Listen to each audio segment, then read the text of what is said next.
자카르타 연합의 아름다운 아침입니다. 다 함께 사도신경으로 신앙 고백하겠습니다. 전능하사 천지를 만드신 하나님 아버지를 내가 믿사오며 그 외아들 우리 주 예수 그리스도를 믿사오니 이는 성령으로 잉태하사 동정녀 마리아에게 나시고 본디오 빌라도에게 고난을 받으사 십자가에 못 박혀 죽으시고 장사한 지 사흘 만에 죽은 자 가운데서 다시 살아나시며 하늘에 오르사 전능하신 하나님 우편에 앉아 계시다가 저리로서 산자와 죽은 자를 심판하러 오시리라. 성령을 믿사오며 거룩한 공회와 성도가 서로 교통하는 것과 죄를 사하여 주시는 것과 몸이 다시 사는 것과 영원히 사는 것을 믿사옵나이다. 아멘. 네 동족 히브리 남자나 히브리 여자가 네게 팔렸다 하자. 만일 6해 동안 너를 섬겼거든 7째 해에 너는 그를 놓아 자유롭게 할 것이요 그를 놓아 자유하게 할 때에는 빈손으로 가게 하지 말고 네 양무리 중에서와 타작 마당에서와 포도주 틀에서 그에게 후히 줄지니 곧 네 하나님 여호와께서 네게 복을 주신 대로 그에게 줄지니라. 너는 애굽 땅에서 종되었던 것과 네 하나님 여호와께서 너를 속량하셨음을 기억하라. 그것으로 말미암아 내가 오늘 이같이 네게 명령하노라. 종이 만일 너와 네 집을 사랑함으로 너와 동거하기를 좋게 여겨 네게 향하여 내가 주인을 떠나지 아니하겠노라 하거든 송곳을 가져다가 그의 귀를 문에 대고 뚫으라. 그리하면 그가 영구히 네 종이 되리라. 네 여종에게도 그같이 할지니라. 그가 6해 동안에 품꾼의 사기에 배나 받을 만큼 너를 섬겼은즉 너는 그를 놓아 자유하게 하기를 어렵게 여기지 말라. 그리하면 네 하나님 여호와께서 네 범사에 네게 복을 주시리라. 네 소와 양의 처음 난 수컷은 구별하여 네 하나님 여호와께 드릴 것이니 네 소의 첫 새끼는 부리지 말고 네 양의 첫 새끼의 털은 깎지 말고 너와 네 가족은 매년 여호와께서 택하신 곳 네 하나님 여호와 앞에서 먹을지니라. 그러나 그 짐승이 흠이 있어서 절거나 눈이 멀었거나 무슨 흠이 있으면 네 하나님 여호와께 잡아드리지 못할지니 네 성중에서 먹되 부정한 자나 정한 자가 다 같이 먹기를 노루와 사슴을 먹음같이 할 것이요 오직 피는 먹지 말고 물같이 땅에 쏟을지니라. 샬롬, 자카르타 연합의 아름다운 아침 2월 3일 토요일입니다. 오늘은 신명기 15장 12절부터 23절까지의 말씀을 함께 나누도록 하겠습니다. 오늘은 두 가지 규례를 말씀하시죠. 첫 번째는 종을 너희가 어떻게 대우할 것인가에 대한 종에 대한 규례이고 또 하나는 첫 번째 난 소와 양에 대한 규례를 말씀하고 계십니다.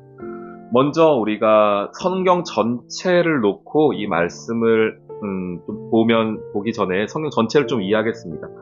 종과 이 재물 같은 경우는 성경 전체를 놓고 본다면 결국 누구를 가리키고 있는 거냐면 예수 그리스도를 가리키고 있는 것입니다. 이사야서 53장에 보면 또한 여러 장들에서 예수님을 앞으로 오실 메시아를 종으로 표현합니다. 고난당하는 종이라고 나오고 있지요. 그래서 예수 그리스도는 이 땅 가운데 오셨는데 왕으로, 원래 메시아 그리스도는 왕으로서의 직책을 갖고 오는 건데 그분은 종으로서 이 땅에 오셔서 종과 같이 어느 자리까지 낮아지십니까? 죽음의 자리까지 낮아져서 그런데 역설적으로 그 종의 자리에서 왕의 권한을, 왕의 권위를 회복하고 세워가시는 모습으로 등장을 하게 됩니다. 성경 전체로 본다면 종이라는 것은 예수님을 가리켜요. 또 하나, 첫 번째 난, 소, 염소, 양 이런 재물은 누구를 가리킵니까? 이건 역시 예수님을 가리키는 겁니다. 그래서 먼저 이 규례 자체로는 너희가 종을 어떻게 할 것인가, 또 첫 번째 양과 염소 이런 재물을 어떻게 할 것인가 하는 것은 그 당시의 말씀으로 본다면은 이것은 하나의 제사 규례, 생활 규례이기도 하지만 동시에 이것은 성경 전체를 놓고 보았을 때에는 예수님에 관한 이야기라는 것을 우리가 또한 놓치면 안 됩니다. 이 두 가지를 함께 우리가 봐야 되는 겁니다. 그게 성경을 배운다는 것이고 성경을 공부한다는 겁니다. 먼저 보겠습니다. 12절. 내 동족 히브리 남자나 히브리 여자가 내게 팔렸다고 하자. 예를 든 거예요. 만일 6해 동안 널 섬겼다고 한다면 7째 해에는 그를 놓아주어라. 어제 말씀 우리 함께 나눴죠? 7년이 되면은 너의 재산 혹은 너가 빌려줬던 너의 빚 이런 거 다 탕감해줘라, 면제해줘라 라는 그 말씀에 따라서 종도, 그 종이 근데 누굽니까? 같은 동족끼리예요. 그러니까 이 사람들 생활을 우리가 충분히 이해할 수 있겠죠. 이 사람들은 팔고 팔다가 더 이상 팔 게 없으니 자기가 종이 돼버린 겁니다. 그러니 그 사람들 원래 지위대로 형제의 자리로 그들을 다시 복권시켜 주어라, 자유롭게 해 주어라 하는 겁니다. 그런데 자유롭게 하는데 빈손으로 가게 하지 말래요. 지금 7년 동안 종하다가 가는데 그들에게 갈 때에는 너희가 후히 주어라. 14절에 그에게 후히 주라고 말씀하세요. 15절. 왜냐? 너는 애굽 땅에서 종이었지 않느냐? 그리고 하나님이 너를 구원하시면서 애굽 땅에서 네가 나올 때 빈손으로 나왔느냐? 하나님이 얼마나 많은 은과 금을 너에게 주셨느냐? 그거 잊지 말아라는 겁니다. 그러면서 혹시 종이 만일 너와 너의 집에 있기를 좋아할 수 있지 않겠습니까? 그 주인이 너무 잘해줘가지고 가족처럼 여겨줘서 나는 7년이 지났지만 종으로 살지 않겠습니다. 종으로 계속 살겠습니다. 자유인으로 안 나겠습니다. 내가 떠나지 않겠습니다. 라고 하면 어떻게 하는가? 송곳을 가져다가 그의 귀를 문에 대고 뚫으라 이렇게 말해요. 귀를 뚫어서 이 사람은 종이다 라는 것을 하라는 겁니다. 근데 귀를 뚫는데 그냥 뚫는 게 아니고 송곳을 가져다가 귀를 문에다가 대고 뚫으라고 이야기해요. 그러면은 귀를 뚫을 때에 그 피가 어디에 묻겠습니까? 예, 문에 묻겠지요. 이건 역시 제가 앞에 설명드린 것처럼 예수님과 연결되는 부분이기도 해요. 우리가 어린 양 할 때에 그 문에다가 피를 바르지 않았습니까? 그 부분과도 우리가 연결되어 있는 부분입니다.